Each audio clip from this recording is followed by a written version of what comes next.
nous savons faire pour le développement de notre continent, qui n'est autre que l'Afrique, pour le développement de nos différents pays. Comme vous allez le constater, dans cette salle, nous avons un peu tout le monde. Des gens certainement qui sont du Congo, des gens certainement qui sont de la Côte d'Ivoire, de la RDC, de la Centrafrique, mais c'est l'Afrique en général qui, aujourd'hui, qui sera au cœur de nos différents débats.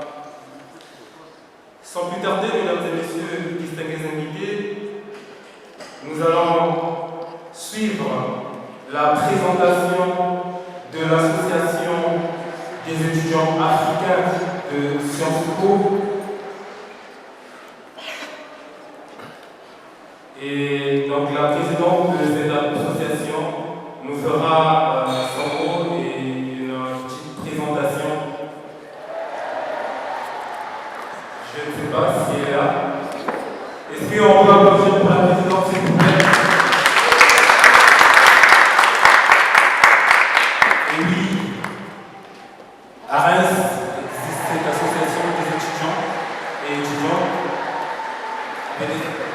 L'association avec la vice-présidente et la secrétaire générale. D'accord. Je vais tenir avec vous. Est-ce qu'on peut les applaudir, s'il vous plaît? Oui, mesdames et messieurs, c'est de l'Afrique. L'Afrique de demain compte sur ces jeunes qui, aujourd'hui, ils ont certainement remplacé sur les bancs de l'école et que certainement, nombreux parmi vous êtes des modèles. Je vais donc leur céder le micro et je vous demande de bien vouloir les suivre très attentivement. Je vous remercie.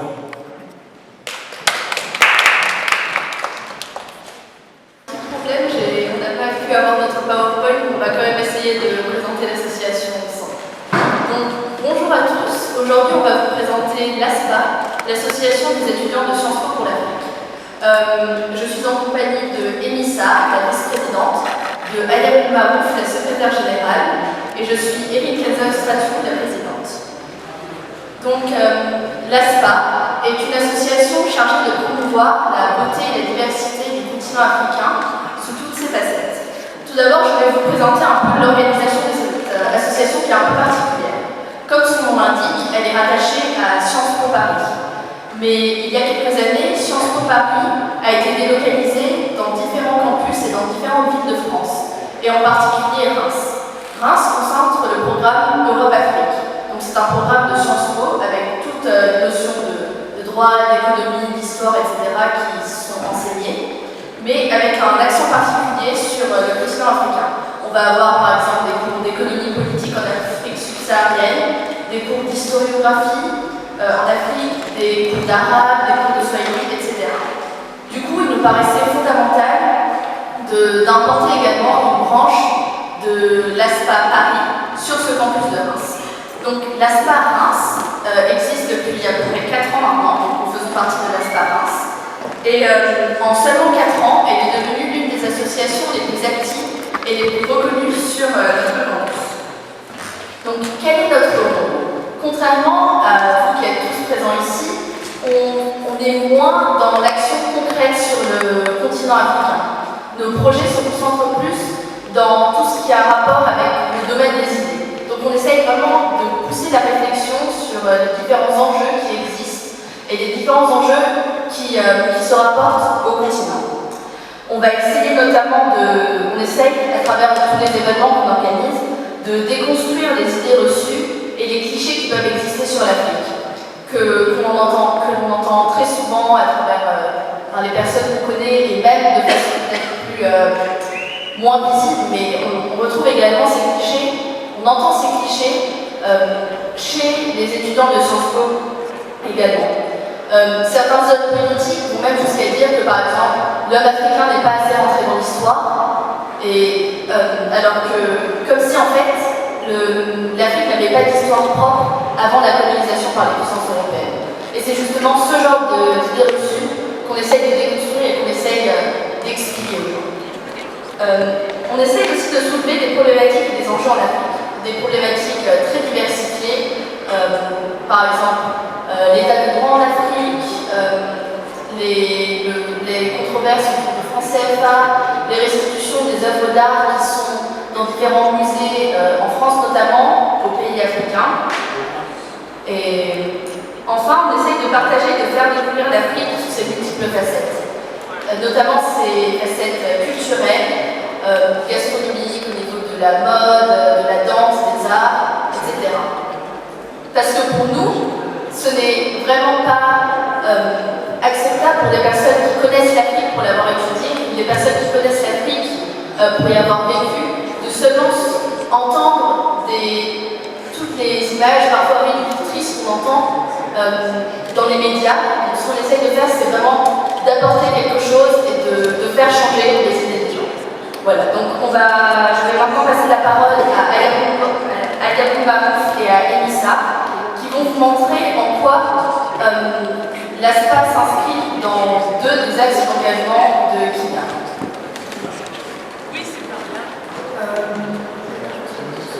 Bonjour à tous. Un des axes d'engagement évoqués par Kenya est la gouvernance. Donc l'idée de gouvernance. On entend souvent dire qu'une mauvaise gouvernance serait à l'origine en fait des problèmes de développement, c'est un frein au développement des économies africaines et des États en Afrique de manière générale. Je ne vous apprends rien de nouveau, certes, mais en fait la prise en compte de ces aspects devient un défi de plus en plus important, de plus en plus pressant pour les économies du continent, d'où la nécessité de réitérer en fait toutes les plaidoiries pour que des réponses concrètes soient apportées. Dans ce contexte, et à travers différents projets, différents éléments, l'ASPA essaie d'aborder plusieurs questions, que ce soit l'affermissement de l'état de droit, la gestion des affaires publiques, l'implication des populations locales dans la gestion de ces affaires publiques, les gestions bonnes ou mauvaises des économies, les gestions financières, le développement des secteurs privés. Cela se traduit notamment par la spécialité de l'ASPA qui sont les conférences. Donc on n'a malheureusement pas les slides pour vous en montrer quelques exemples, mais je pense notamment à l'intervention d'Olivier Van Buren, qui est l'auteur de Heineken en Afrique, et qui nous a permis d'extrapoler en fait le débat et de discuter de manière générale sur le fonctionnement des multinationales en Afrique et de leur méthode de travail. Je pense aux interventions des députés Anna Curie et Hervé Belville sur la coopération France-Afrique. Je pense à notre invité d'honneur au gala de l'année dernière organisé par l'ASPA, qui est Lionel Zansou. Je ne sais pas si vous connaissez, c'est l'ancien Premier ministre du Bénin et qui déjà en 2013, avec Hubert Védrine, rédigeait son rapport sur les enjeux économiques en Afrique. Je pense à l'intervention de Jean-François Bayard l'année dernière, africaniste français qu'on connaît tous pour sa politique du ventre, qu'on connaît pour son ouvrage L'État en Afrique, et qui en fait, lors d'une session de questions-réponses, en fait, a travaillé à déconstruire des réponses simplistes et perverses parfois sur l'association automatique qu'on faisait entre islam et violence en Afrique. Donc, en dehors des conférences, notre ambition est vraiment de faire aussi s'exprimer les voix sur le campus de Sciences Po et en dehors. Et ça se traduit par exemple au travers du Talks qu'on organise assez régulièrement, mais aussi de nos collaborations avec d'autres associations sur Sciences Po, comme Rayon. Rayon, en fait, c'est le modèle des Nations Unies à Reims, et avec lequel on a organisé un certain nombre de simulations de conférences internationales sur des sujets extrêmement variés, donc autant sur la gestion la crise de la gestion de l'eau dans l'Amazonie, sur le terrorisme sahélien, sur le développement d'une stratégie transnationale du crime organisé. Donc en fait, à travers tout ce que j'ai pu vous évoquer, et j'ai essayé d'être bref, on peut voir que véritablement l'ASPA essaye d'encourager la réflexion sur ces différents enjeux de gouvernance. On essaie de pousser les étudiants et même les intervenants, les invités, les acteurs de la ville à prendre du recul sur le passé, analyser le présent pour envisager le futur. Et c'est tout ça le travail de l'ASPA.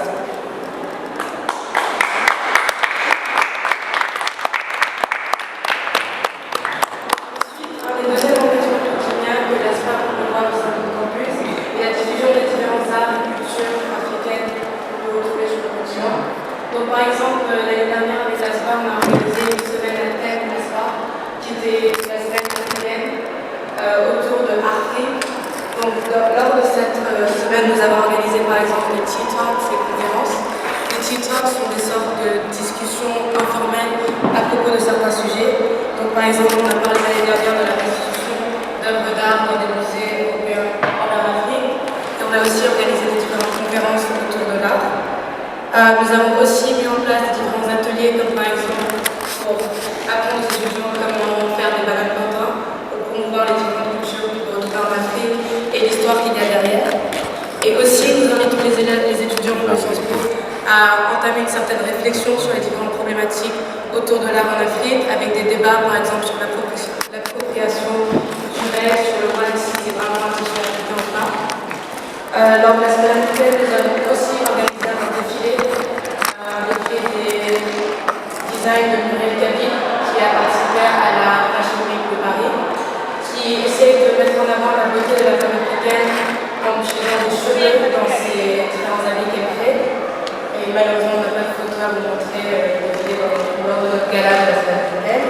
Nous avons aussi organisé par exemple un Book Day sur le campus pour inciter les étudiants à célébrer les différentes cultures africaines, la diversité des habits que nous pouvons y retrouver, etc. Et nous avons aussi organisé un gala où les étudiants étaient incités à venir en wax, en tissu, en boubou, pour promouvoir les différentes cultures que nous pouvons retrouver sur le continent et la diversité des arts que nous pouvons retrouver. Donc pour terminer, on essaie aussi de fuir au continent, parce que la SPA ne veut pas seulement être une association des étudiants de Sciences Po pour les étudiants de Sciences Po. On collabore notamment avec une autre association qui s'appelle Yakin Tower Project, qui consiste à essayer de rassembler des fonds pour construire un château d'eau au Burkina Faso. Donc on a fait des dons, la SPA a fait des dons à cette association l'année dernière. On essaye cette année de collaborer davantage avec eux pour pouvoir vraiment participer à des projets concrets sur le continent. Voilà, merci pour votre écoute.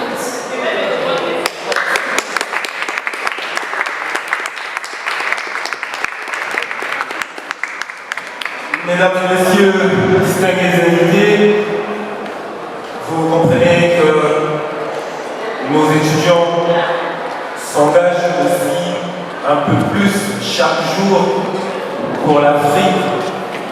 Et cette conférence, éventuellement, nous demande aussi de faire autant.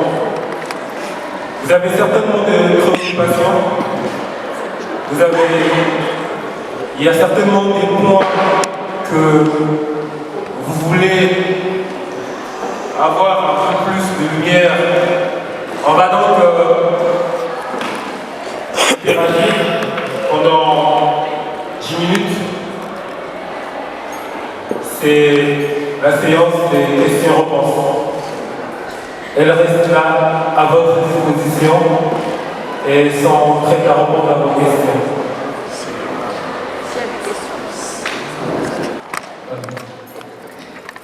Merci. Modeste Jifenjou, je suis d'origine camerounaise, je suis rémois depuis 28 ans. Je suis avocat et je suis intervenant à l'Université de Reims-Champagne-Ardenne. Monsieur le député, mesdames les étudiantes, Sciences Po, belle école, distingués invités, je suis très heureux d'être ici aujourd'hui, mais je suis très surpris d'avoir une salle vide à Reims. Belle salle, nous avons l'habitude de fréquenter, et chaque fois qu'on nous y sommes, la salle est pleine, et surtout on parle aujourd'hui d'Afrique, et je pense que l'Afrique c'est important. Et si l'Afrique est importante, il faudrait qu'on parle d'elle, il y ait du monde. Pourquoi n'y a-t-il pas du monde dans cette salle que nous aimons bien? Je m'interroge et je demande aux organisateurs d'y réfléchir pour que ça ne nous nouvelle plus la prochaine fois. L'Afrique en Champagne est une réalité. Et les jeunes de Sciences Po qui font très bien le travail, puisque j'ai déjà assisté à une des conférences, une des conférences chez elle, à Sciences Po, ça se passe toujours bien chez vous. Vous avez dit tout à l'heure dans votre intervention, c'est cela ma question, vous avez dit dans votre intervention que vous travaillez en collaboration avec des organisations. Vous pouvez juste parler un petit peu plus fort, on a un peu pas Le micro, j'ai l'habitude de parler sans micro et on m'entend mieux. Dans les remplis, voilà. en plaidant. Le micro ne marche pas, je vais peut-être rendre. Vous avez dit tout à l'heure que vous avez l'habitude de travailler avec des associations. Et je suis surpris de voir dans cette... Et je suis surpris de ne pas entendre parler de l'association Rémois d'étudiants africains ou de ce qu'elle est devenue, qu'on appelle UREAF. C'est une belle association Rémois d'étudiants africains que d'ailleurs j'ai créée en 1993 quand je venais d'arriver. Et nous étions très nombreux là-dedans, on était plusieurs centaines. Et à la fac aujourd'hui, il y a plusieurs centaines d'étudiants africains. Vous êtes dans des problématiques qui les concernent, ils devraient être là nombreux. Je voudrais simplement savoir, pour ce qui vous concerne, vous, est-ce que vous travaillez en collaboration avec cette association qui est à la fac de droit, qui existe bel et bien, et qui travaille sur les mêmes problématiques que vous. Mais peut-être pas, ils ne sont pas aussi pointus que vous sur la relation Afrique, mais ils sont africains et vont travailler et vont rentrer. Je dispense des cours dans un master qui s'appelle Master Afrique. Ce master forme les jeunes cadres africains. Ils sont venus en France se former pour après rentrer en Afrique. Je pense que ce master 2 était très important aussi pour être dans la dynamique que vous avez enclenchée. Pour ce qui vous concerne, ma question est simple. Est-ce que vous travaillez en collaboration avec l'UREAF? Effectivement, au suivant exposant, qui n'est autre que l'honorable Patrice Anato, député de la Seine-Saint-Denis, la 3e. Sur votre applaudissement, monsieur, l'honorable Patrice Anato, qui donc exposera sur la diplomatie économique. Honorable Anato.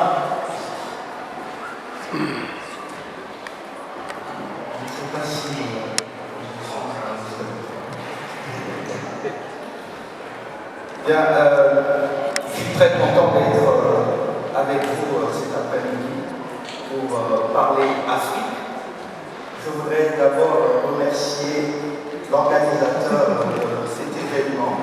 Nous nous sommes rencontrés en un laps de temps très rapide et très rapidement nous avons tous les deux eu cette connexion pour pouvoir travailler ensemble, parler d'Afrique, tout en ayant à cœur des sujets qui, je sais, nous sont tous communs, sinon nous ne nous retrouverions pas ici ce soir. Je voudrais saluer mon cher collègue et ami Rodrigue Bogando, qui aussi est avec moi à l'Assemblée nationale.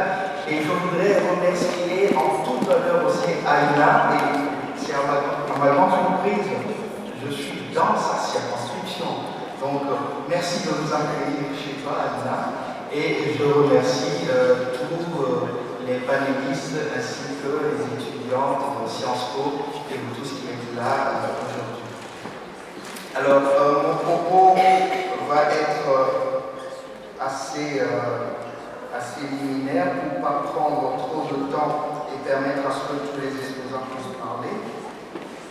Je dirais que je ne suis pas de ceux qui ne voient qu'en Afrique que le continent des déserts, le continent des crises ou le continent de la misère.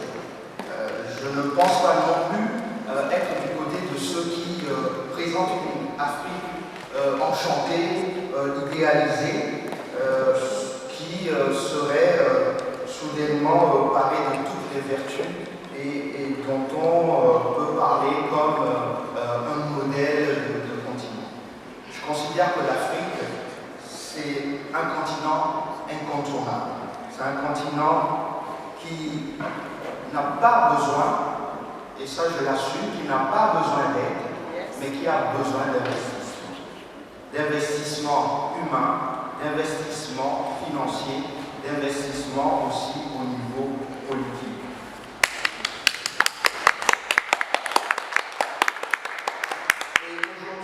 Je considère que l'Afrique, c'est un continent qui donc est central, qui va dans les années à venir et qui commence déjà à centraliser plusieurs enjeux qui sont à la fois des enjeux des pays du Sud et des pays du Nord. C'est le continent où aujourd'hui beaucoup d'enjeux se télescopent.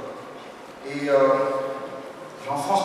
déjà des portes ouvertes, mais je tenais quand même à souligner le fait que l'Afrique a bel et bien deux visages. D'un côté, celui de ses difficultés, du combat quotidien que chacun mène sur ce continent et que plusieurs parmi vous ici connaissent. Et de l'autre côté, c'est cette Afrique avec ce visage qui nous montre l'étendue de ces formidables possibles. C'est vraiment un continent des possibles, un continent où des opportunités impressionnantes peuvent être saisies. Et donc, alors maintenant je vais parler en tant que politique et étant un soutien du président de la République, il a impulsé depuis son élection une séquence vraiment fondée sur un partenariat rénové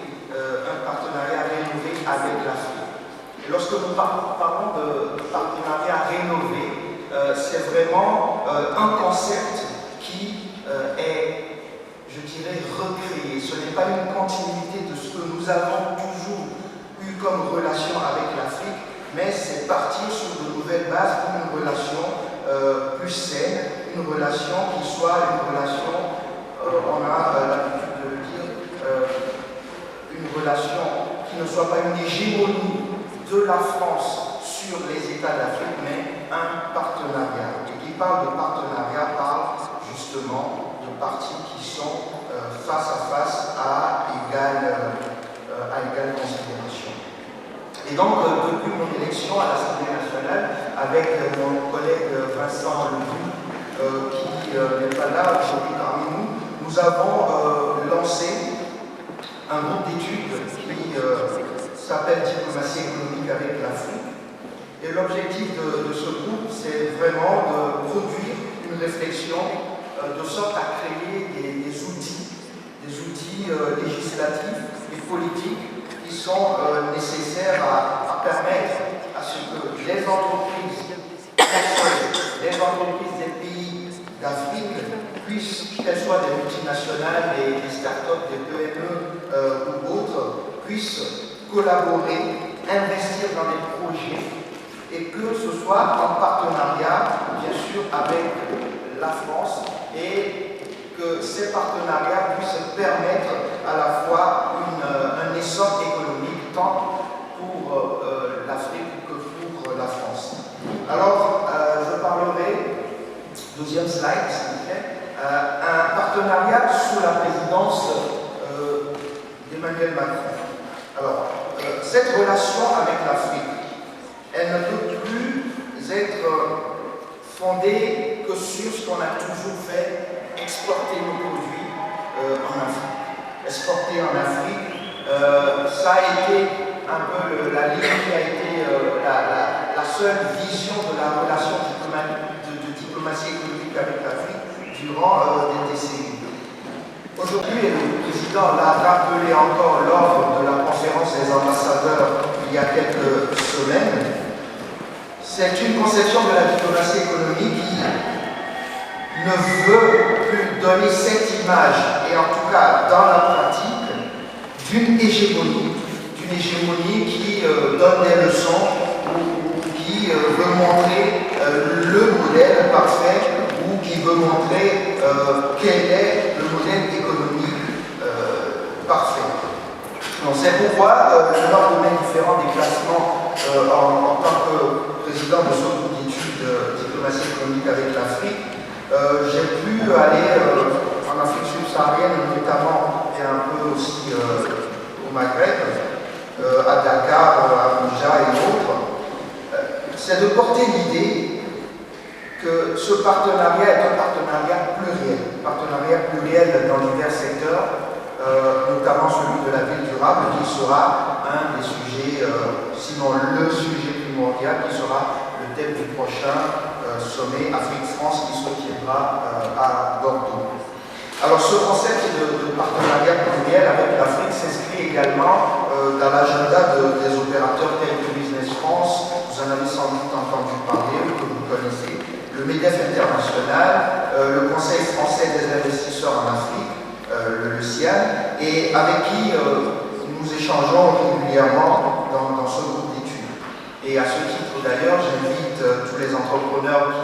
seraient dans cette salle à s'inscrire et à se rendre à la seconde édition du salon Ambition Africa 2019 qui réunira près de 500 voire un peu plus entreprises issues de 38 pays africains les 30 et 31 octobre prochains à Bercy. Donc l'événement prévoit plus de 2000 rendez-vous, il y aura du B2B, proposition de solutions françaises et aussi de solutions venant d'Afrique, parce que si vous savez très bien, le Rwanda a gagné un concours tout récemment où il était en finale avec les États-Unis sur des solutions nanotechnologie. C'est pour dire qu'il y a des choses qui réussissent en Afrique, il y a des choses qui marchent, et donc ce salon sera le lieu de faire du réseau et aussi de parler développement, co-développement dans divers domaines comme les transports, la distribution d'énergie ou encore la gestion des déchets, pour ne citer que cela. Alors, il y a aussi ce besoin de grandir ensemble. Quand je parle de relations Afrique-France, c'est un besoin de grandir ensemble et il faut d'abord se rencontrer pour pouvoir grandir ensemble. Raison pour laquelle ce salon Ambition Africa vous permettra en tout cas aux diasporas africaines et également, bien sûr, il y aura des intervenants de toute l'Europe, de se rencontrer, de faire du networking, d'assister à des ateliers thématiques sectoriels, transversaux et surtout d'enchaîner des rendez-vous d'affaires sous forme de speed. Alors c'est un événement qui est impulsé par le président de la République, mais nous le pensons tous, c'est notre manière française de nous projeter dans l'avenir avec l'Afrique. Et je voudrais dire ici que pourquoi est-ce qu'on doit porter cette relation entre la France et l'Afrique. Aujourd'hui, sur le continent africain, on a énormément je dirais, de puissances montantes qui investissent le sol africain et qui sont présents dans la construction d'infrastructures, énergie, structures autoroutières, ainsi de suite. Par contre, on remarque que la plupart de ces nouveaux partenaires de l'Afrique ne partagent pas ce même socle de valeurs que nous avons en lien avec la France. Ce socle de valeurs que moi je sais n'est pas parfait, mais qui, bien sûr, pour moi représente beaucoup plus que ce qui se passe aujourd'hui. Alors je ne citerai pas de nom de pays, mais quand je vois qu'aujourd'hui, au Sénégal, à Dakar, Eiffage, qui est une entreprise, un grand groupe français, met 50% de ses cadres, je dis bien de ses cadres, recrutés en local, donc des Sénégalais, pas obligatoirement des Franco-Sénégalais, il y en a, mais il y a aussi des Sénégalais, 50% des cadres sont Sénégalais. Quand je vois que la plupart des ouvriers sont formés et sont équipés par Eiffage pour que le Sénégalais puisse aussi être partie prenante de la production de la richesse. Et quand à côté je vois un marché toujours au Sénégal qui est donné à un autre pays et qui amène ses ouvriers depuis ce pays, qui fait venir des conteneurs de nourriture pour ne pas consommer local, où sont les retombées pour le Sénégal dans ce type de partenariat.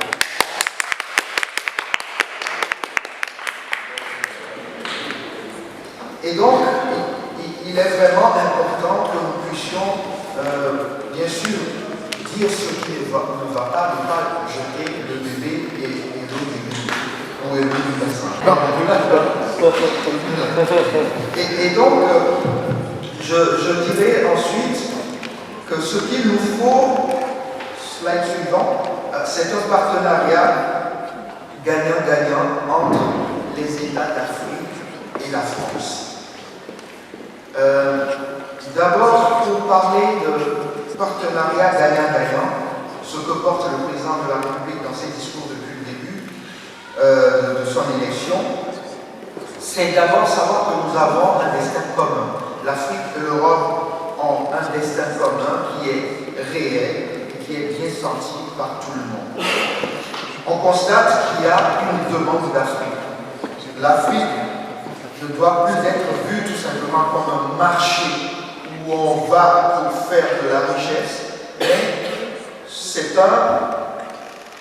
un continent qui est en croissance à la fois démographique, qui est en croissance économique, même si on ne voit pas encore les taux de croissance à 2 chiffres dans le panier de la ménagère en Afrique, dans les pays d'Afrique, mais c'est une croissance qui est en train de se faire à chiffres exponentiels, et il faut voir plutôt un avenir commun dans le sens où si aujourd'hui la France n'investit pas pour que l'Afrique se développe, eh bien l'Afrique se développera quand même sans la France, mais avec des valeurs qui ne seront pas les nôtres et qui risquent de ne pas nous amener dans cette direction de bonne gouvernance, de liberté, de démocratie, toutes ces valeurs qui nous sont chères. Donc je crois qu'il nous est à nous ici, les diasporas, je n'aime pas dire la diaspora parce que l'Afrique ce n'est pas un village, c'est des diversités de réalités, de cultures, de considérations, et donc on parle même des Afriques, et je préfère parler des diasporas africaines. Et donc ces diasporas, nous avons ce devoir-là d'être au rendez-vous de cette croissance afin que nous puissions tous participer à enrichir cette relation entre la France et les États d'Afrique.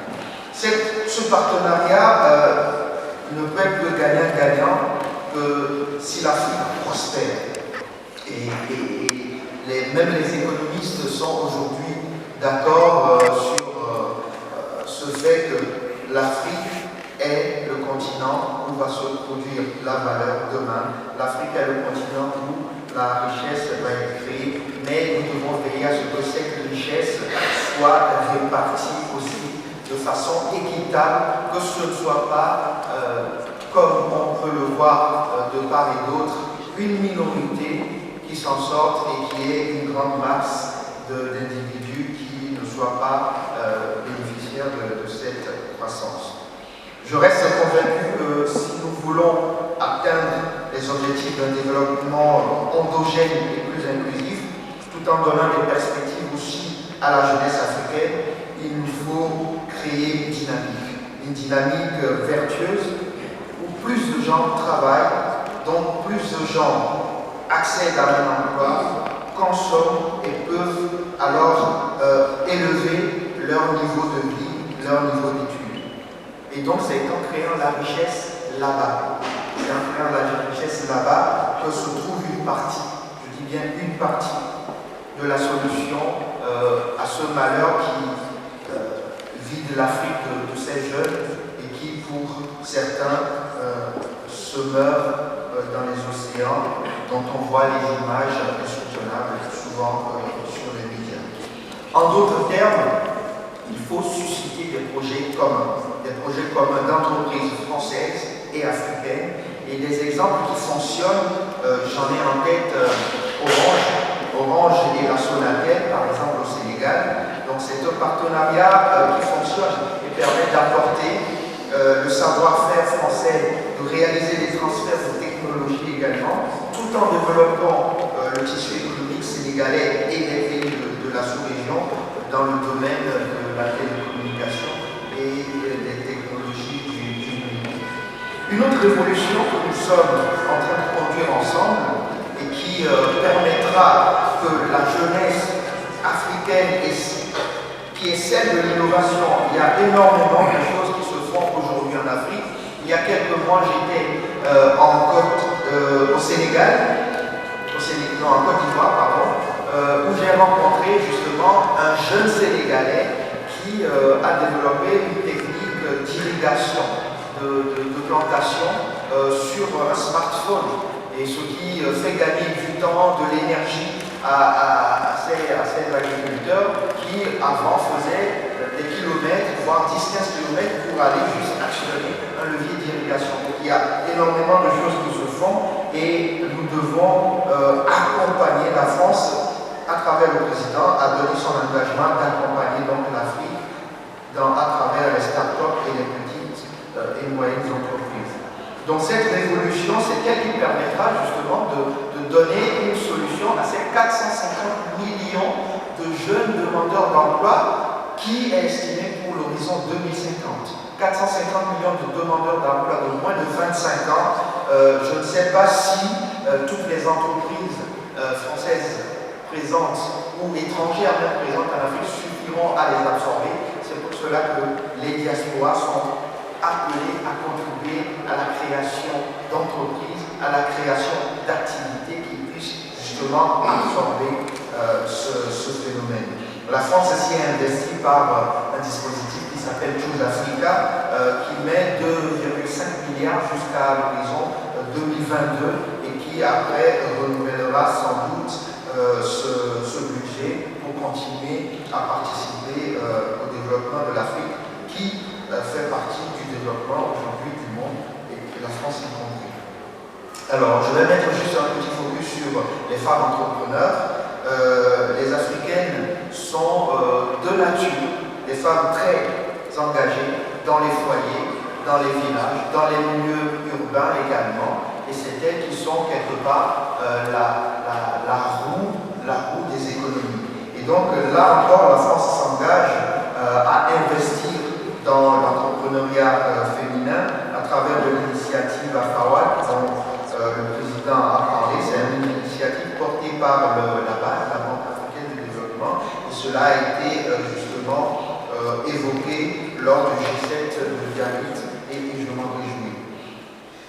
Je vais passer, il y a tellement de choses à faire. Un autre volet qui moi m'est cher, c'est aussi que les entreprises françaises en Afrique puissent intégrer aussi, il y en a certains que je viens de parler de FH, il y en a d'autres, mais il faut aller plus loin, intégrer un code éthique de responsabilité sociale vis-à-vis des pays dans lesquels ils sont implantés. Donc j'étais à Casablanca il y a 3 semaines à peine, et là j'ai trouvé un modèle qui pourrait être dupliqué ailleurs. Donc une société installée au Maroc, à Casablanca, qui est un partenariat franco-marocain dans l'exploitation d'une mine, et un pourcentage, je ne me souviens plus du chiffre exact pour ne pas raconter n'importe quoi, mais un pourcentage très important de ce bénéfice est investi dans l'université, est investi dans la formation professionnelle, dans la haute technologie, dans la nanotechnologie, ce qui fait qu'aujourd'hui, ces entreprises associées avec les entreprises marocaines participent justement à former l'élite africaine, à former l'élite de demain qui pourra justement être à compétence égale pour pouvoir absorber justement cette croissance et faire évoluer les échanges entre la France et l'Afrique. Je vais finir avec le diapo suivant. Le rôle central des diasporas franco-africaines. Moi, je considère que les diasporas ont un rôle central. Elles sont nos meilleures ambassadrices et ambassadeurs pour dire comment la France peut mieux travailler avec l'Afrique. Et comme vous, je suis d'une double culture. Je suis d'une génération qui est convaincue que les diasporas de France sont au cœur de cette ouverture sur le monde. Les diasporas africaines représentent une richesse dans la relation avec l'Afrique et nous avons toute notre place, nous avons un rôle à jouer dans ce partenariat. Et d'ailleurs, c'est ce qui a amené le président à faire récemment à l'Élysée une rencontre sur l'Afrique, où le président ghanéen était présent. C'est à nous de poursuivre ce qui a été impulsé, ce qui a été proposé. J'ai été un peu déçu parce que j'ai participé à cette rencontre, j'ai été un peu déçu de n'entendre des différents intervenants des diasporas qu'est-ce que la France va faire pour nous, qu'est-ce que le gouvernement va faire pour nous, alors que moi je crois que nous sommes aussi porteurs de solutions. Et je m'attendais aussi à ce que les diasporas puissent dire voilà, ça fait telle année que nous sommes nés en France, où nous sommes venus en France, devenus français, et que nous participons à la construction de l'histoire nationale, tout en étant encore en lien avec le continent d'origine. Voilà ce que nous pensons pouvoir apporter, voilà en quoi nous pouvons être utiles. Et je crois que c'est comme cela que nous allons pouvoir mettre en place une relation rénovée entre la France et l'Afrique, de sorte à ce que, comme le président l'avait souligné, ce soit un partenariat gagnant-gagnant. Alors, pour la jeunesse africaine, je vais juste conclure en disant que, et je l'ai déjà dit, que je suis persuadé que c'est en Afrique que se joue une partie du basculement du monde. Et si nous échouons à relever ce défi ensemble, alors l'Afrique tombera ou dans l'obscurité ou dans la lumière, mais d'une manière qui ne pourra pas nous porter vers nous. Mais si nous parvenons à relever ensemble ces défis, si nous sommes à la hauteur de ce grand challenge, le moment de bascule que nous sommes en train de vivre sera pour nous un espoir, non seulement un espoir, mais une transformation concrète, et la croissance du monde passera par là. Alors la jeunesse africaine sera une jeunesse de réussite et de conquête, parce qu'il y a encore tout à conquérir. Et ce sera une ère de développement, à mon avis, de croissance et d'opportunités nouvelles pour les Africains, comme pour toutes les autres nations qui seront partenaires avec l'Afrique. Je finirai mon propos par dire que nous avons toutes les portes qui commencent à s'ouvrir pour enrichir cette relation. Et à chaque fois que des dispositifs sont créés, j'ai parlé de Choose Africa, il y a l'AFD, il y a aussi Digital Africa, il y a l'événement Vivatech qui rassemble aussi des entreprises ou des porteurs de projets africains, européens. Ce sont des plateformes que nous devons utiliser, dont nous devons nous saisir pour pouvoir connaître le panorama d'opportunités, parce que des opportunités, il y en a, mais lorsque nous ne les connaissons pas, eh bien, rien ne se passe. Donc je vous remercie pour votre attention et vive cette relation rénovée entre l'Afrique et la France.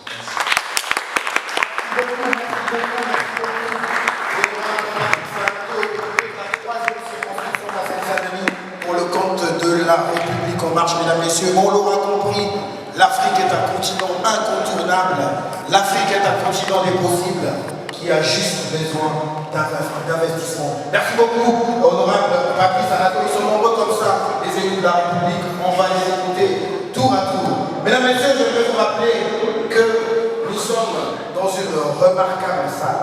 Chacun l'a constaté lors effectivement de votre entrée dans cette salle. Effectivement, cette salle fait partie des locaux de la mairie de Reims. Monsieur Arnaud Robinet, qui est donc le maire de Reims, aurait pu être parmi nous cet après-midi, mais il a été empêché, et comme on dit à tout seigneur, tout honneur, il est donc remplacé par... il se fait représenter, mesdames, messieurs, par monsieur Benjamin Devenay, qui est donc son adjoint, délégué aux relations européennes et internationales. Je mélange commémoration, conseiller communautaire, sous vos applaudissements, monsieur l'adjoint maire.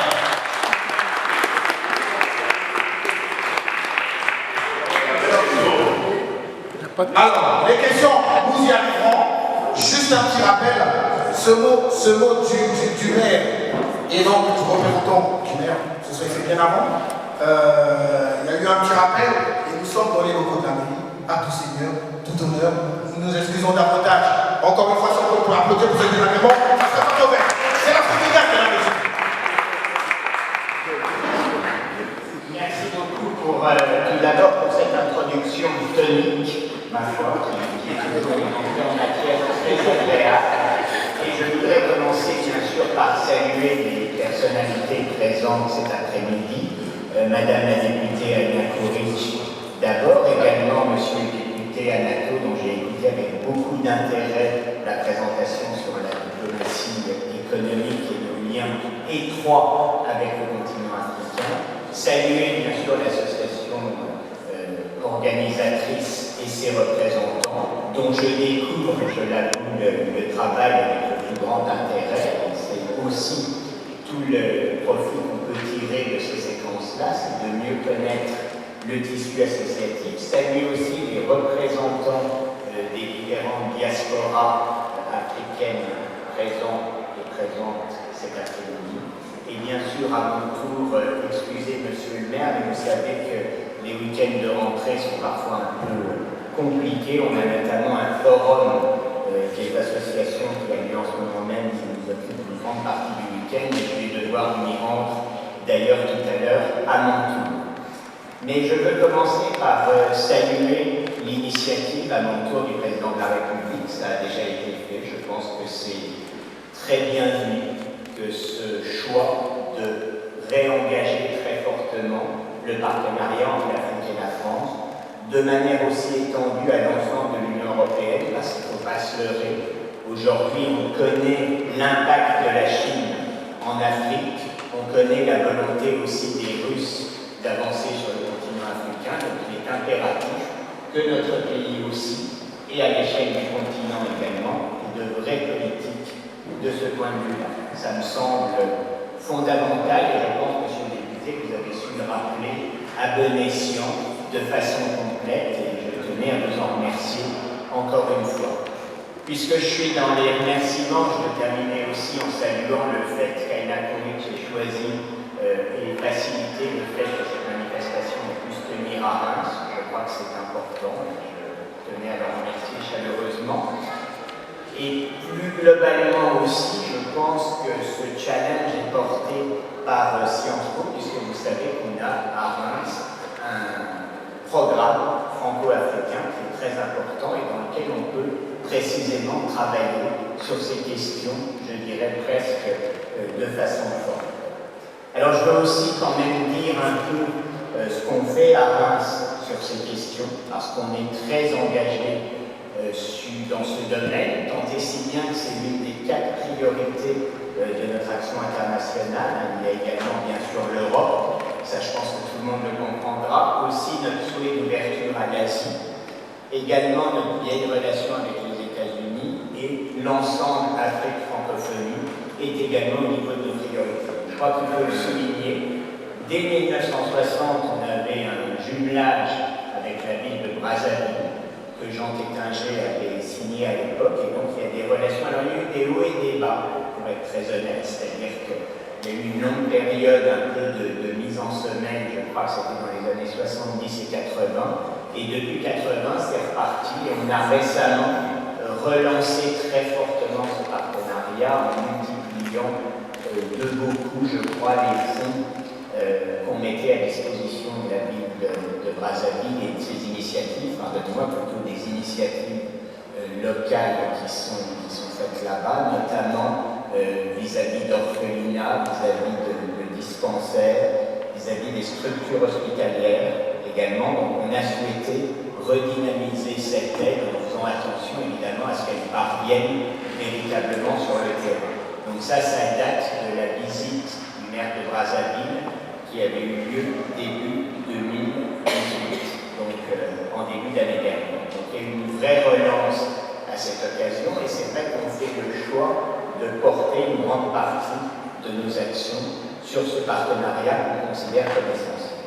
Également, le Grand Reims portait une collaboration étroite avec le Burkina Faso dans le domaine de l'eau et de l'exploitation de l'eau. Et là aussi, je crois que ça remonte à une dizaine d'années. Je suis moins près de de la métropole, donc je suis moins bien briefé sur ce point, mais quand même, c'est une initiative de longue haleine à laquelle nous tenons beaucoup et que nous souhaiterons, j'imagine, continuer, bien entendu.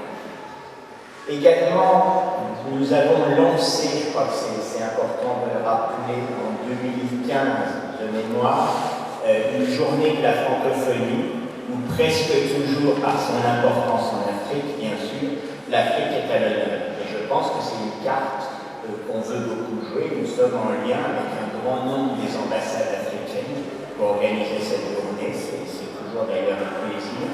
beaucoup de convivialité. Je me souviens qu'une fois il a été dit qu'on peut d'ailleurs juger de la qualité économique, et je dirais de la dynamique, pardonnez-moi, économique d'un endroit en regardant la démographie, la musique et la gastronomie. Dans beaucoup de pays africains, je ne me fais aucun souci donc pour la vitalité et la dynamique de ces différents pays. Ce qui n'empêche qu'il faut poursuivre, bien sûr, les démarches aussi d'aide au développement. Et nous participons d'ailleurs, c'est important de souligner, au ministère, aux réflexions sur l'aide au développement et les changements. Il y a un certain nombre de députés qui coordonnent d'ailleurs cette réflexion importante et on participe très volontiers à ces différentes réunions. Il m'arrive d'y représenter M. le maire, qui participe de très près. Ce sont des problématiques complexes qui méritent, je crois, beaucoup de réflexion. Des changements bienvenus, là encore, sont en cours et je pense que c'est un travail dont on ne pourra jamais assez souligner l'intérêt. Alors, je ne veux pas être trop long parce que la parole est surtout, je crois, cet après-midi aux acteurs et en tout cas, comptez sur nous pour poursuivre les initiatives dans ce domaine et pour bien sûr, le plus possible, faciliter les vôtres et vous serez toujours, bien entendu, les bienvenus pour qu'on puisse accompagner davantage vos démarches et essayer de contribuer à les étendre. Et je terminerai simplement en disant vive le partenariat franco-africain et vive Reims. Merci beaucoup. Merci beaucoup, M. Benjamin Develay. Merci encore pour cette si belle salle. Mesdames, Messieurs, parmi les participants à cette conférence, il y a effectivement des personnes qui ont manifesté le désir de bien vouloir poser des questions, ce qui est d'une importance et d'un intérêt commun, je pense, parce que ces questions vont peut-être éclairer la lanterne de chacun d'entre nous, mais pour des raisons pratiques, je veux vous inviter à prendre encore un peu votre main en patience. Justement, à la fin, vous aurez à échanger avec toutes ces personnes qui vont devoir passer ici. On a les élus de la République. Vous aurez juste à noter vos questions juste à la fin. C'est surtout pour des questions pratiques. Nous avons commencé avec un tout petit peu de retard. Mesdames, Messieurs, c'est toujours Reims et nous y sommes. Et je pense qu'il s'agit ici d'un autre honorable député qui est issu, élu de Reims, certainement, de la ville de Reims, dans la deuxième circonscription, si je ne me trompe pas, et bien sous vos applaudissements, l'honorable Aïna Kuri.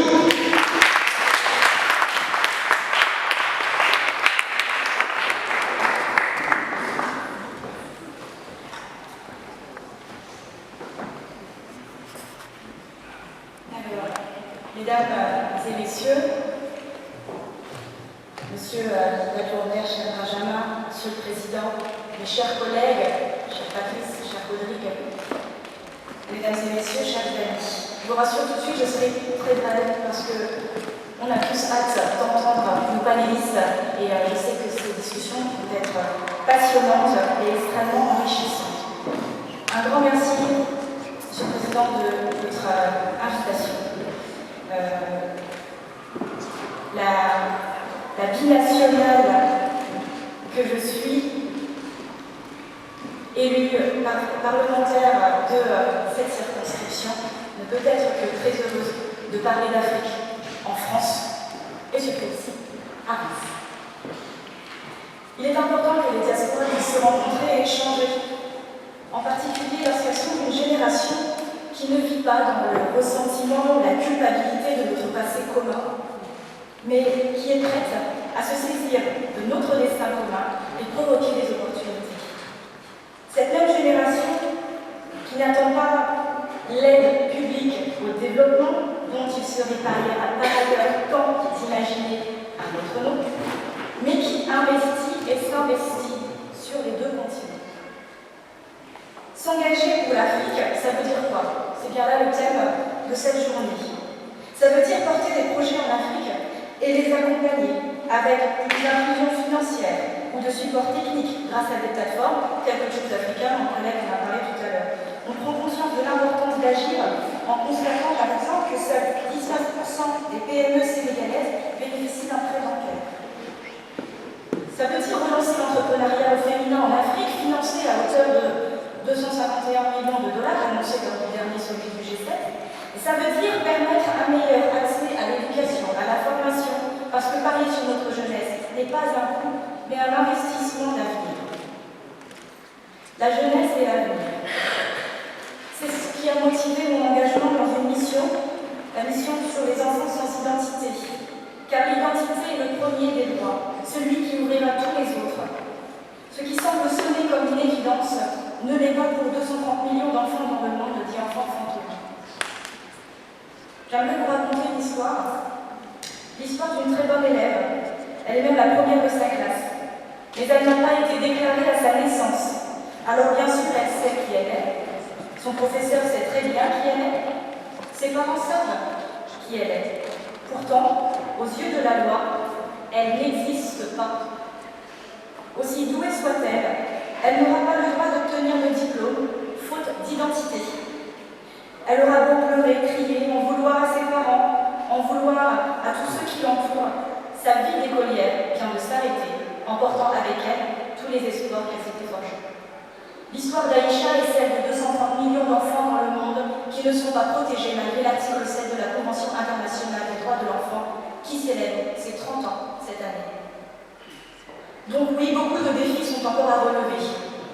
Tant de choses doivent encore être faites. Mais c'est en avançant projet après projet que nous donnerons à l'Afrique toute la gloire qu'elle mérite. Et s'engager pour l'Afrique, c'est aussi faire briller ses talents. Ceux qui réussissent en dehors de ses frontières et font rayonner le continent dans le monde grâce à leur réussite et à leur succès. Je pense par exemple à un créateur de mode qui nous a fait découvrir des savoir-faire du Burkina Faso, la Côte d'Ivoire, le Bénin, ici dans la Marne, et qui exposera dans quelques jours ou quelques semaines. C'est chacun d'entre vous, d'entre nous, qui feront vivre les relations entre nos pays. En effet, je suis convaincue que le développement du continent africain passe avant tout par l'épanouissement de femmes et d'hommes dans toutes ces dimensions, qu'elles soient politiques, économiques, sociales ou culturelles. Je finirai en vous exprimant ma fierté et ma reconnaissance. Je suis fière de voir que dans notre ville, il existe des associations comme la vôtre qui agissent pour contribuer à rendre nos relations encore plus opérationnelles, car c'est en se réunissant que l'on apprend les uns des autres. Je salue en particulier aussi l'association de Sciences Po avec qui nous avons eu par le passé, il y a quelques mois, justement des échanges autour de ces sujets. Il ne me reste plus qu'à vous souhaiter une conférence aussi enrichissante qu'elle puisse l'être pour chacun d'entre nous et que celle-ci fasse émerger les projets de demain. Je vous remercie de votre attention.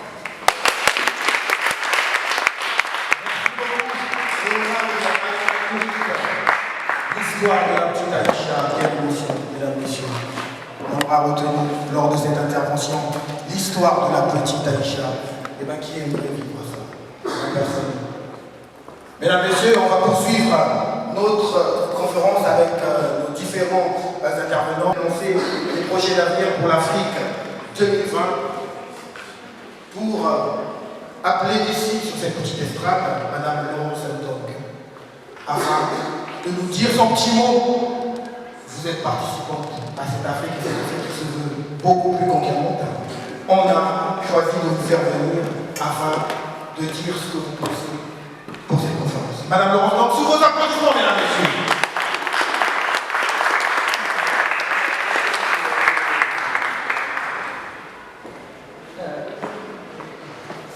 Mesdames et messieurs les invités,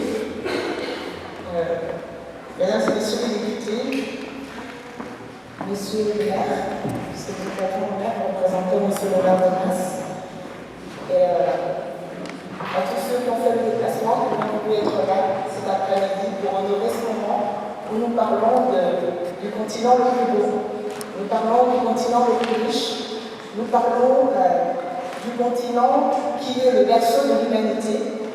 Et ce continent n'est pas seulement le passé de l'humanité, il est son présent et il est aussi son avenir. Le monde ne se construira pas sans l'Afrique, le monde ne réussira pas sans l'Afrique, le monde ne sera pas ce qu'il doit être tant que l'Afrique ne sera pas ce qu'elle doit être.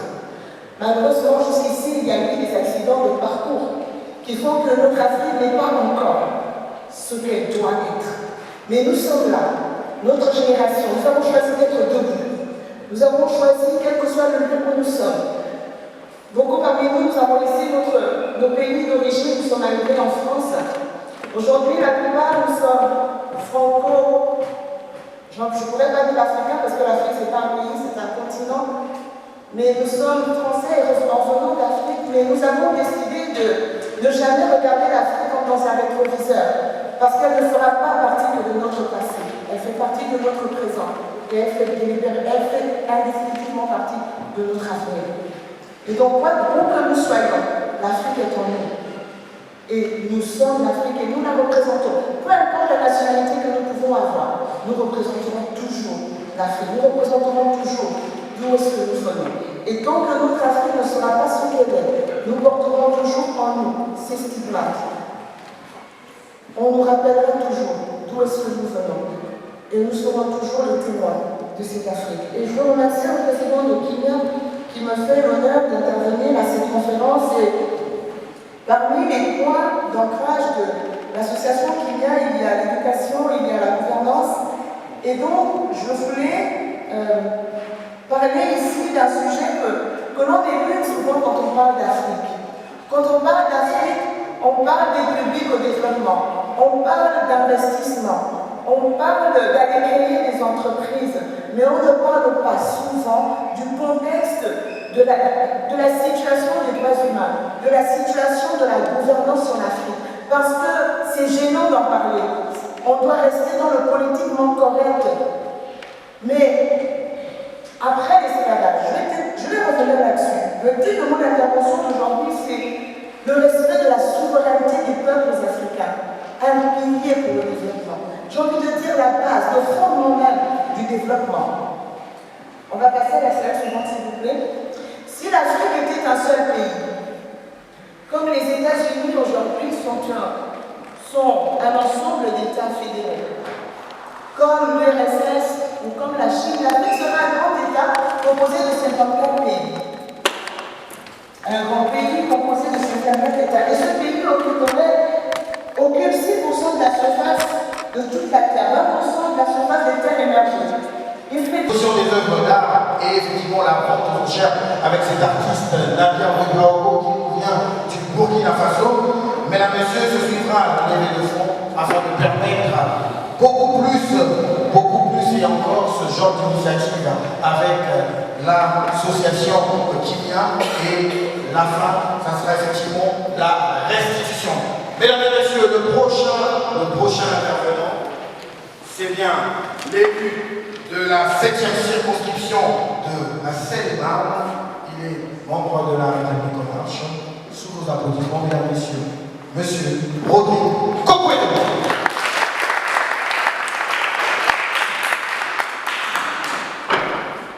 C'est quand on pose les questions. Il faudra les noter.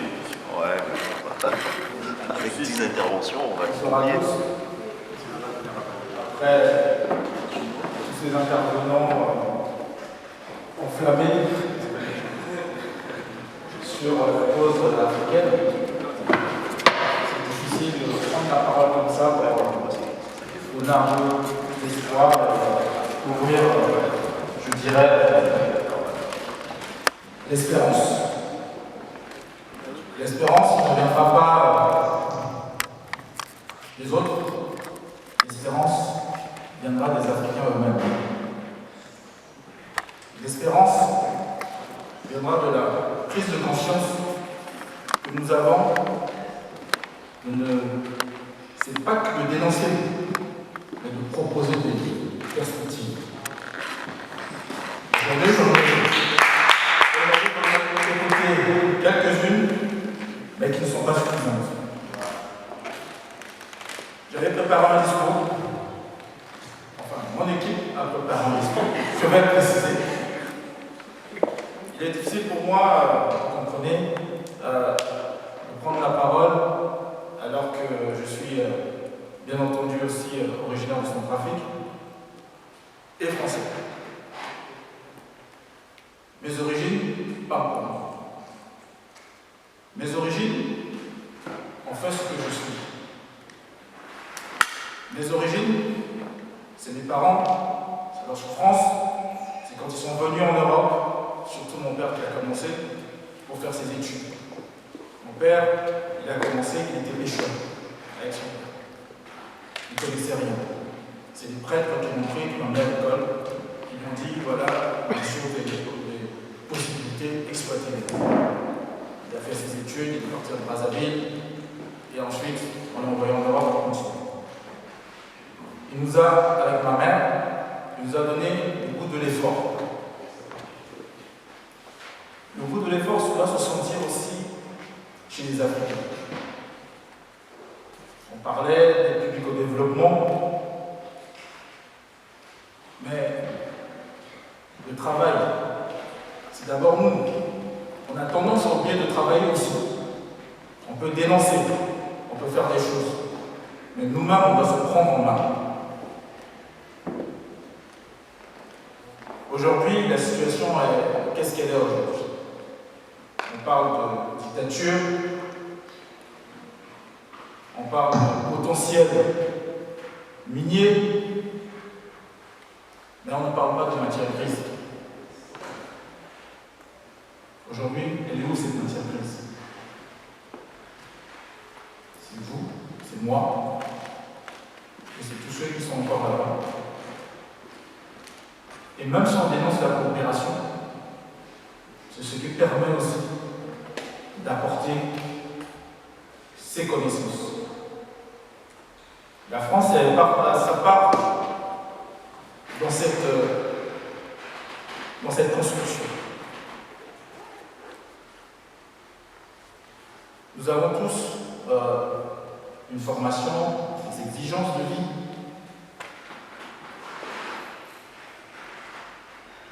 Mais que faisons-nous vraiment pour l'Afrique? Que faisons-nous concrètement pour aider? Je vais vous donner des chiffres. Aujourd'hui, la diaspora envoie environ entre 40 et 60 milliards de dollars par an en Afrique. L'aide publique au développement de la France, c'est environ 29 milliards. La différence est là. Mais on n'investit pas sur le type productif. C'est ça qu'on n'a pas parce que on doit assurer nos économies, on doit rendre fort nos économies. La France doit jouer son rôle pour rendre fort des économies en Afrique, mais il faut une volonté aussi. Les chefs d'État, ils sont pour leur part, les gouvernants, ils sont pour leur part, mais on n'arrive pas à porter de grands projets. Mon collègue Patrice Amato a parlé de beaucoup de choses. Il a parlé de diplomatie économique. Mais les chiffres sont là. Nous vivons dans un monde fracturé. Un monde, effectivement, de plus en plus dynamique, où nos jeunes ont besoin aussi de repères, ont besoin de moyens financiers. Et si nous refusons cette aide qui arrive, comment vont-ils faire? Si nous refusons l'aide de nos partenaires, comment ces pays africains vont-ils continuer à avoir cette dynamique? On parle de croissance. Effectivement, en 2019, d'après la FMI, le Ghana est l'économie la plus dynamique au monde. Son taux de croissance atteint 8,8% en 2019. Il est suivi de près par l'Éthiopie, avec une croissance de 7,7%, et par la Côte d'Ivoire. Ce sont des économies qui sont en train de renaître. Il y a une formule que mon collègue, je répète encore, Patrice a dit tout à l'heure, que je n'ai pas envie de reprendre, mais bon, je l'ai quand même, je l'utilise assez souvent, qu'il ne faut pas ajouter le bébé avec le bébé. Donc, il y a des choses qui sont bonnes, il y a des choses qui sont mauvaises, Macron, c'est de changer notre vision, de changer la vision qu'on a de l'Afrique, mais de changer aussi nos comportements. Jusqu'ici, on a eu des grandes multinationales qui travaillaient avec l'Afrique. On a des jeunes créateurs en Afrique, beaucoup de start-up qui n'arrivent pas à trouver le financement. Alors comment faire pour les aider? Il y a plusieurs initiatives qui sont prises, il y a Choose Africa, il y a des possibilités de lever des fonds.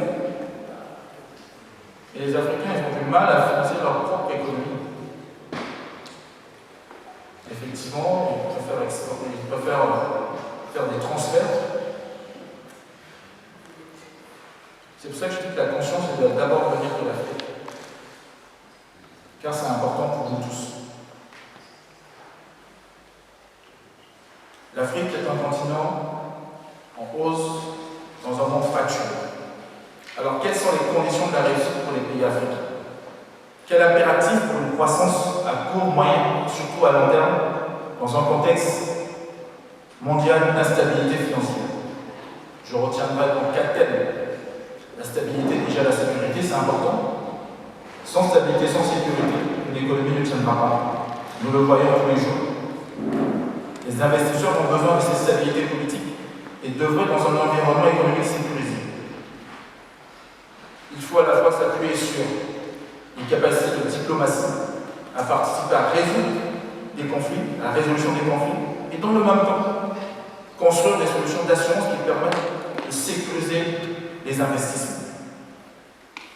Je disais tout à l'heure que les investissements de la diaspora sont un bon indicateur et ont indiscutablement un effet d'entraînement.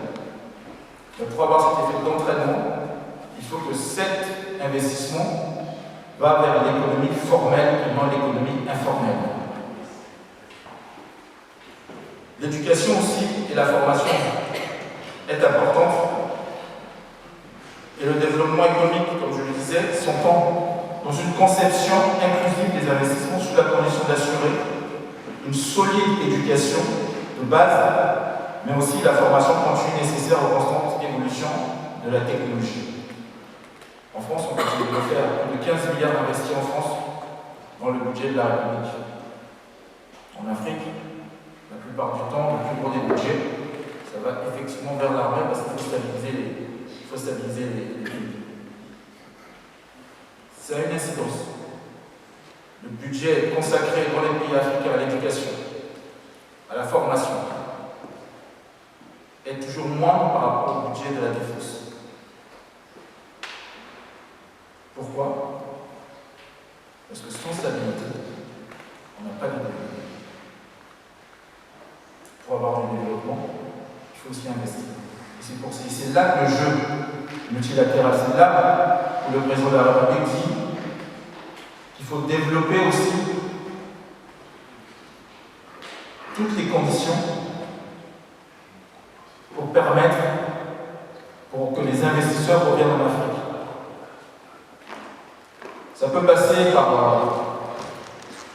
comme il le dit, par du bilatéral, investir directement, mais on a vu, on voit l'effet qu'un pays seul investit directement. Les pays asiatiques peuvent investir directement en Afrique sans leur propre intérêt.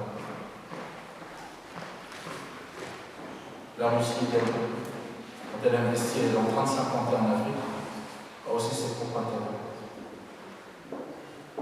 Mais en parlant de la zone géographique francophone, et en y ajoutant la partie anglophone et lusophone, nous pouvons construire quelque chose de bien parce que nous avons déjà ces relations.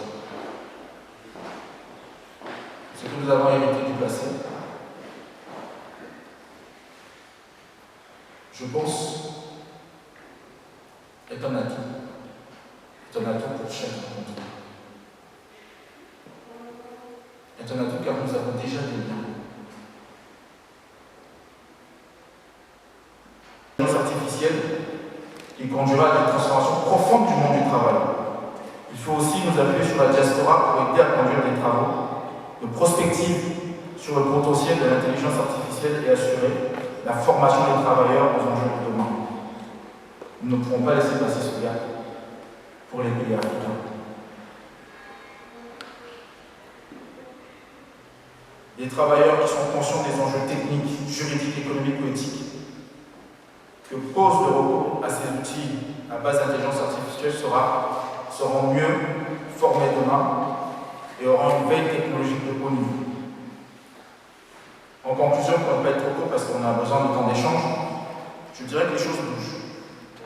L'Union africaine a lancé la phase opérationnelle de la zone de libre-échange continentale africaine, qui deviendra, il y avait le cap de l'Afrique tout à l'heure, la plus grande zone de libre-échange au monde, par nombre de pays, une fois qu'elle sera pleinement opérationnelle.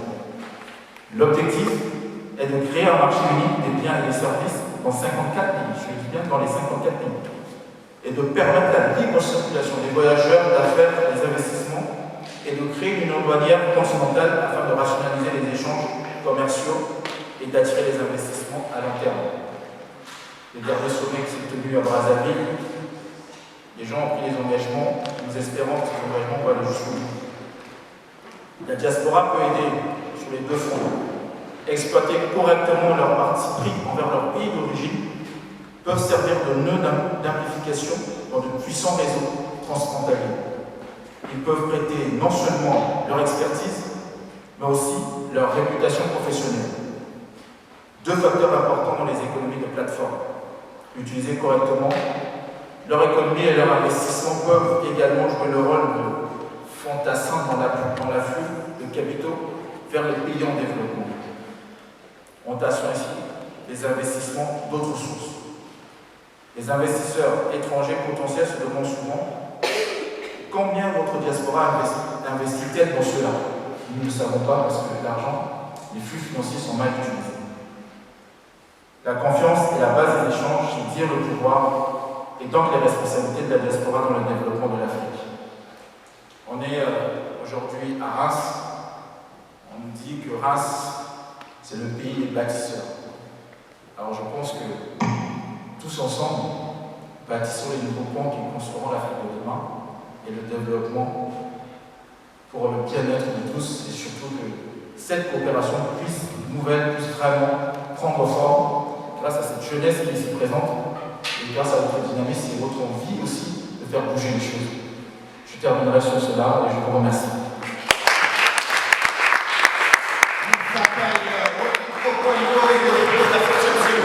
De la Sénégal pour le compte de la République en marche. Décidément, cet après-midi, les marcheurs sont aux côtés de l'Afrique pour que cette Afrique marche davantage. Régie, à vous.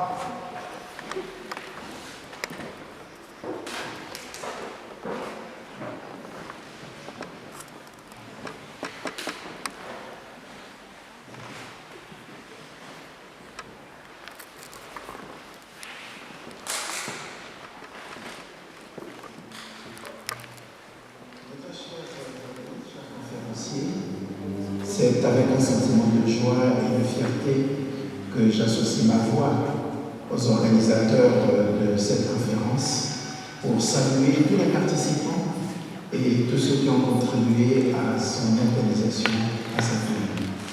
Je voudrais de façon toute particulière saluer mon jeune compatriote Marc Alamoto pour son initiative. Je le connais, je sais que c'est un jeune très courageux, brave, déterminé dans tout ce qu'il fait et engagé pour des grandes causes, pour les causes nationales, pour les causes de la République, mais aussi pour les causes africaines. Je connais sa bravoure et je ne suis pas surpris qu'il ait pris une telle initiative de réunir l'élite de la diaspora autour d'une problématique aussi importante, la place de la diaspora dans le développement du continent. Je voudrais à ce sujet dire quelques petits mots avec quelques chiffres pour que nous arrivions tous à comprendre que ce n'est pas faire peu que d'initier une telle réflexion.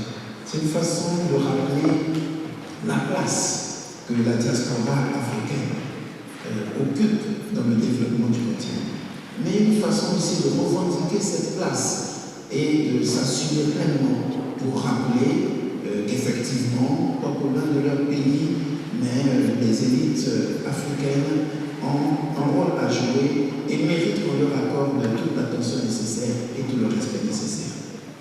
Comment ne pas, dès l'instant où et les indicateurs macroéconomiques montrent que l'aide que les Africains de la diaspora apportent au développement du continent africain dépasse l'aide au développement que nous recevons de nos partenaires techniques et financiers et de toutes les coopérations comme bilatérales que multilatérales. Et cette aide que les diasporas apportent au développement du continent africain dépasse les investissements directs étrangers. Si je peux donner quelques chiffres, en 2014, on évaluait déjà à 60 milliards de dollars américains l'aide que les cadres de la diaspora envoyaient aux pays africains. Et cette aide couvre tous les secteurs, la vie des ménages, notamment pour améliorer le panier de la ménagère, la santé pour soutenir les efforts de santé des familles en Afrique, l'éducation, voilà. Et ça dépassait l'aide que nous recevons de nos partenaires bilatéraux ou multilatéraux. En 2016, malgré la situation économique difficile à tout le monde, mais cette aide était aussi à près de 42 milliards de dollars. En 2018, elle est passée à 46 milliards de dollars. Et en 2019, les indicateurs montrent qu'elle pourrait être à 48 milliards de dollars pour atteindre 51 milliards de dollars en 2020. Et ça, c'est une période de crise. Je rappelle que dans le même temps, l'aide publique au développement a été réduite à près de 22 ou 23 milliards. Ça veut dire que ce que nous recevons de la diaspora africaine pour le développement du Congo est sensiblement le double de ce que nous recevons des partenaires techniques et financiers de la coopération bilatérale et multilatérale. Donc, revendiquer la place de la diaspora dans le développement du continent africain, revendiquer la place de la diaspora dans la construction de nos pays, je pense que c'est un droit légitime. Et heureux suis-je davantage de vous voir ainsi organisé et soutenu par bien d'autres partenaires autour de cette problématique. Oui, pour soutenir votre revendication, tout ce que nous recherchons, c'est que les pays africains s'organisent à créer des instances de mobilisation de l'expertise, de mobilisation des valeurs républicaines pour établir des liens entre les pouvoirs publics dans nos pays et la diaspora. Notamment, pourquoi pas, au travers de la création des observatoires des Africains de l'étranger. Si chaque pays pouvait avoir un conseil des Africains de l'étranger, dans le cas du Congo, un observatoire ou un conseil des Congolais de l'étranger, cela pourrait être déjà une très grande chose. Ça permet de capitaliser tous ces efforts. Si chaque pays pouvait avoir des sièges parlementaires pour les ressortissants du pays, pour leurs compatriotes qui sont à l'étranger, ça permettrait ainsi de consolider effectivement cet apport. Je voudrais aussi soutenir les efforts pour que vous aussi qui êtes là-bas puissiez prêcher la paix, avoir un discours d'amour, puisque votre thématique porte sur la paix, oui, exhortez les uns et les autres à la paix et abstenez-vous des comportements qui tirent le continent vers le bas, notamment à travers des actions de sabotage telles que nous le vivons ici, au travers de ceux qui nous écoutent dans les médias. Mais je ne voudrais pas m'étendre davantage, je voudrais juste, à travers ces mots, vous apporter tous mes encouragements et souhaiter une réussite parfaite à cette conférence. Je vous remercie. Merci au ministre Collier. Bonjour à tous, merci d'être présents, merci aux organisateurs et à la mairie de Reims d'accueillir cette très belle conférence. Je m'appelle Oussam Nasralli, j'ai différentes casquettes. Je représente un family office à Abu Dhabi, aux Émirats Arabes Unis. En même temps, j'ai une société en France qui attire les family office pour les faire investir à l'international. Et je représente ici le groupement du patronat francophone, qui est un groupement de patrons des 88 pays de la francophonie, qui a pour vocation de les réunir, de les aider à faire du commerce ensemble entre pays francophones. D'ailleurs, nous organisons plusieurs manifestations. Nous avons fait une cette année à Dakar avec le président an, nous en ferons l'année prochaine une en France. Et voilà, les activités tournent beaucoup autour de l'Afrique, évidemment. On parle de francophonie, on parle de l'Afrique. Moi, aujourd'hui, je vais vous parler essentiellement du côté investissement. Je ne suis pas africain, j'ai eu des expériences en Afrique que je vais partager avec vous très brièvement et essayer d'apporter mon analyse sur comment est-ce qu'on peut améliorer les investissements directs étrangers en Afrique. Donc, premièrement, j'ai envie de dire que l'Afrique n'est pas l'avenir. L'Afrique, c'est le présent. C'est aujourd'hui qu'il faut penser à investir en Afrique et non pas dans l'avenir. Et ça, on voit que différents pays y pensent et sont très présents en Afrique. Comme monsieur le député l'a rappelé, sur les 10 pays qui ont la plus forte croissance économique au monde, 6 sont africains. Ghana en premier, deuxième Éthiopie, Côte d'Ivoire quatrième et cinquième Djibouti.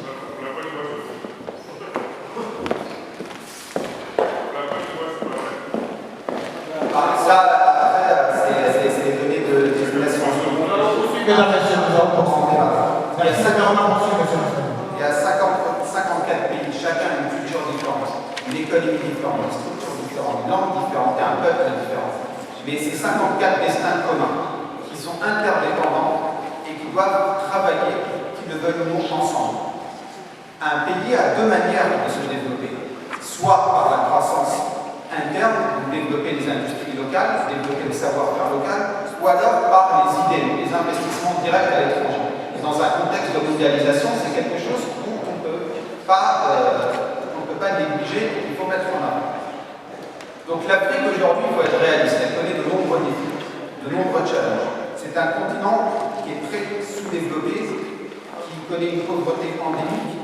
Un exemple, sur les 1,2 milliard d'habitants, 500 millions sont considérés comme vivant sous le seuil de pauvreté et 650 millions de personnes n'ont pas un accès plein à l'électricité. Ce qui est incroyable, étant donné que c'est un des continents les plus riches en ressources naturelles du monde. Il est, comme Madame l'a dit, touché par la corruption, par les problèmes administratifs, par la bureaucratie. Le secteur primaire est beaucoup trop fort aujourd'hui, ce qui empêche le développement industriel du continent. Cependant, là je développe l'Afrique comme si c'était un pays, c'est évidemment un continent, comme je l'ai dit, avec 54 pays et de très nombreuses disparités. Vous avez des pays comme le Nigeria, l'Angola ou les pays du Maghreb qui s'en sortent mieux que d'autres. Il y a de nombreuses opportunités dans ce magnifique continent. Premièrement, et le principal driver de ce continent, c'est l'économie qui est dirigée par une classe moyenne. 350 millions de personnes en Afrique sont considérées comme étant de la classe moyenne, c'est-à-dire qu'ils ont un pouvoir d'achat assez conséquent pour pouvoir développer des industries dans le continent. C'est une population également jeune, ce qui est un atout majeur pour un continent pour pouvoir développer des innovations, pour pouvoir créer une dynamique, une consommation. Toute cette population, qu'elle soit pauvre ou riche, a un fort désir de changement. Moi, je le vois au travers de mes amis africains, issus de la classe moyenne, voire même certains en dessous de la classe moyenne, ils ont envie d'entreprendre, ils ont envie de changer. Mais on ne leur donne pas les moyens. Il y a aujourd'hui l'Afrique, c'est vrai que c'est extraordinaire parce que c'est, comme je l'ai dit, un des continents, voire le continent qui est le plus riche en ressources naturelles. Quelques chiffres en témoignent. 30% des réserves minières, 40% des réserves d'or et 10% de la production mondiale de pétrole se trouve aujourd'hui en Afrique. Et pourtant, une personne sur deux reste considérée comme pauvre. Il y a différents segments sur lesquels on peut aller investir et sur lesquels nous avons essayé d'investir. C'est le secteur bancaire, la grande distribution, les télécoms, c'est un magnifique secteur, les énergies, l'agroalimentaire et bien évidemment le tourisme qui se développe dans de très nombreux pays. Mais pour arriver à cela, il y a des réformes qui sont nécessaires, des réformes indispensables pour atteindre le plein potentiel du continent. Il faut d'abord une prise de conscience des politiques et des leaders économiques. Il faut comprendre, et ça j'apporte mon point de vue en tant que non-africain, mais c'est mon expérience, c'est que l'Afrique, elle est maître de son avenir aujourd'hui. Certes, il y a eu dans le passé l'histoire coloniale qui a pesé, qui continue aujourd'hui à peser.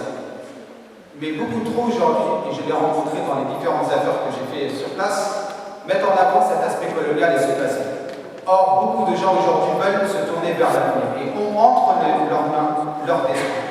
Donc oui, il y a eu un passé colonial, il y a eu l'esclavage, qui ont été un handicap pour le continent, c'est indéniable. Personne ne peut nier cet impact négatif sur l'Afrique. Mais l'Afrique doit aller de l'avant et cesser prendre comme excuse le passé comme le font certains. Pour changer, il faut mener des réformes structurelles, comme je dis, des réformes juridiques pour accorder aux investisseurs étrangers une protection. Comment puis-je investir en Afrique si j'ai peur que demain, mon investissement me soit retiré ou qu'il y ait des problèmes? C'est déjà arrivé à certains investisseurs que je connais. Des projets se sont arrêtés à tout moment parce qu'on ne leur a pas offert les protections juridiques. Pourtant, c'était des projets ambitieux, des projets innovants, des projets qui apportent une croissance au continent. Il faut également un accès à l'information. Si demain je veux investir, mettons au Ghana, au Cameroun, si je n'ai pas un accès à l'information pour savoir qui sont les compétiteurs, qui sont les acteurs du marché, comment puis-je avoir accès à telle chose, à telle ressource? C'est impossible que je puisse faire un business plan et je ne peux donc pas investir. C'est donc le rôle des gouvernements de donner un accès à l'information pour que les investisseurs étrangers puissent investir, considérer un investissement en Afrique. Il faut également, comme Madame l'a dit, lutter contre la corruption et les dictatures qui sont un fléau pour l'Afrique et qui malheureusement semblent être installées ici et personne ne voit une solution pour les retirer. Et je pense que cela viendra du peuple comme c'est arrivé dans certains pays arabes. Enfin, il faut lutter contre ce problème de la bureaucratie. C'est très compliqué aujourd'hui d'entreprendre en Afrique quand vous êtes étranger. C'est très compliqué d'avoir les documents, les autorisations. Et ça, nous l'avons vécu aujourd'hui. Nous l'avons vécu dans des pays que je ne vais pas citer, mais on a été confronté à un parcours du combattant qui nous a fait reculer face à l'investissement, alors que l'argent était prêt et la volonté était là. Bon, encore une fois, évidemment, je ne veux pas généraliser l'Afrique comme un pays. C'est très loin d'être le cas. Il y a des pays qui s'en sortent beaucoup mieux que d'autres. Mais ça serait trop long à développer, évidemment, aujourd'hui de distinguer les pays. Donc dans cette politique de diversification qui doit être menée, les gouvernements doivent s'orienter vers une industrie manufacturière et vers les nouvelles technologies créatrices d'emplois. Le but est avant tout de créer de l'emploi pour la population, créer ainsi des revenus, créer de la croissance et un cercle vertueux. Pour terminer, j'ai envie de développer quelque chose qui me tient à cœur et que nous essayons de développer au travers d'un groupement du patronat francophone. C'est la triangulaire. Qu'est-ce que la triangulaire? Je vais essayer de le développer en quelques secondes. Comme je l'ai dit, la mondialisation aujourd'hui, c'est la liberté de mouvement des capitaux entre les pays, entre les continents. L'Afrique, malgré sa richesse, a attiré que 50 milliards d'investissements en 2017, selon la Banque d'Afrique du Développement, ce qui est très très très faible. Donc, encore une fois, on ne peut pas nier le caractère on va dire, d'exploitation de l'Afrique. L'Afrique a pendant longtemps été exploitée par les puissances européennes, par les puissances occidentales. Ces ressources ont été utilisées. Et le principal problème de l'Afrique, c'est que quand vous prenez une ressource naturelle aujourd'hui en Afrique, elle n'est pas transformée sur place. Je vais vous donner un exemple. Prenez le cacao. Le cacao, sur l'ensemble de la chaîne de valeur, 85% de la chaîne de valeur est transformée à l'extérieur de l'Afrique. Ce qui fait que l'Afrique, qui a le cacao, c'est une ressource naturelle du pays et du continent, eh bien, il n'en tire pas de profit, c'est seulement 15%. Ce qui est inadmissible, sachant que c'est une richesse africaine et que donc elle est volée au continent africain. Donc comment y remédier? Selon moi, encore une fois, le système de la triangulaire est peut-être une bonne alternative. L'Europe aujourd'hui a les industries à la pointe de la technologie, avec évidemment les États-Unis. Il y a l'innovation, il y a la recherche, le développement. Ces entreprises cherchent des nouveaux marchés, parce qu'aujourd'hui, l'Europe, il faut le reconnaître, la croissance est très ralentie. Le Moyen-Orient ou l'Asie, c'est des continents qui connaissent une croissance économique faible. Le Moyen-Orient, on parle d'une crise économique qui arrive bientôt. Mais par contre, ils ont énormément d'argent. Il n'y a jamais eu autant de cash disponible en ce moment au Moyen-Orient, dans cette période où paradoxalement, personne ne veut investir au Moyen-Orient. Et l'Afrique, comme on l'a souligné depuis tout à l'heure, c'est le continent le plus riche, celui qui offre les meilleures perspectives de croissance économique et de retour sur investissement aux investisseurs. Eh bien, l'idée que nous essayons de développer, qui a été développée également par d'autres, c'est la triangulaire, c'est-à-dire avoir des entreprises européennes qui viendraient se développer en Afrique au travers d'un financement de pays émergents riches. Cependant, le développement en Afrique ne se ferait pas au travers d'une exploitation et du vol de la richesse de l'Afrique. Elle se ferait en partenariat obligatoire avec une entreprise africaine. Qu'est-ce que cela entraînera? Ça entraînera de l'emploi pour l'Afrique, du transfert de technologie, l'exploitation des ressources et surtout de la transformation des matières premières sur place. Résultat, les entreprises, les investisseurs émergents trouveront des nouvelles sources de croissance, les Européens trouveront des nouvelles sources de croissance et l'Afrique développera son industrie. développera son industrie, développera la recherche, le développement et offrira un meilleur avenir à ta population. Bien entendu, ici, je développe et je suis l'investissement étranger. L'Afrique peut également se développer de l'intérieur, la population assez brillante et intelligente, mais ce n'est pas du tout l'objet aujourd'hui de mon intervention. Il faut pour cela également peut-être travailler sur le franc CFA et d'autres interviendront là-dessus. Il y a un handicap aujourd'hui pour l'Afrique qui leur offre un manque de compétitivité pour pouvoir s'inscrire dans cette triangulaire. C'est aujourd'hui un projet ambitieux, mais qui, je pense, sur un avenir proche, surtout étant donné la structure de l'économie mondiale, la seule zone de croissance qui reste, c'est l'Afrique. C'est un projet qui, je pense, verra le jour. Je vous remercie et à